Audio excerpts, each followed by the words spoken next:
Every day, we make about 3.5 million trips on buses and another 2.7 million trips on trains. And as Singapore develops, so does our transportation system. And we have big plans, and at the heart of it is you. We've listened to your feedback and pulled in many of your ideas. You've told us you value 3 aspects of travel the most. More connections to get you to places, better service including greater reliability, comfort and convenience, and a livable and inclusive community where we keep everyone in mind. Singapore has land constraints just like in London, New York and Hong Kong. Roads already account for 12% of our valuable land surface, compared to housing, which takes up 14%. So for us, public transport is without doubt the most space-efficient and environmentally sustainable mode of travel. Our plan is to better connect you to more places where you work, live and play. And the good news is, by 2030, Singapore's rail network will double to about 360 kilometers from 178 currently. Enough to circle the Singapore coastline almost twice. This means we'll have a total rail length that's longer than Tokyo's or Hong Kong's today, and a rail density comparable to London. A new cross-island line will link Changi directly with Jurong, and the new Jurong region line will connect you to more places in the west. We will open one new section of the MRT line almost every year from 2013 to 2021. If you prefer to take the bus, you will also benefit from our Bus Service Enhancement Program, or BSEP, which will add 800 new buses.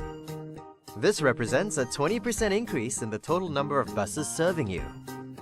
BSEP will also bring you about 40 new bus services to better connect you to places. We're also roping in private bus operators to run short routes to bring residents to MRT stations, and City Direct bus services to take them directly to the city. Soon, you won't have to worry about the heat or sudden downpours. By 2018, sheltered walkways will stretch 400 meters from all existing MRT stations compared to just 200 meters today.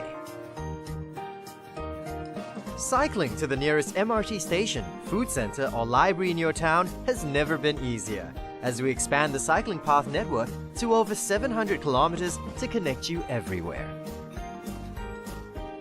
Fancy shopping, commuting and dining all at the same place? With 7 more integrated transport hubs being built, you'll soon be able to enjoy all these activities under one roof. Over the next few years, we're adding more than 100 new trains, which means less waiting time for you. Our train fleet will increase by 30% for the North-South, East-West lines, 60% for the Circle line, and 70% for the North-East line.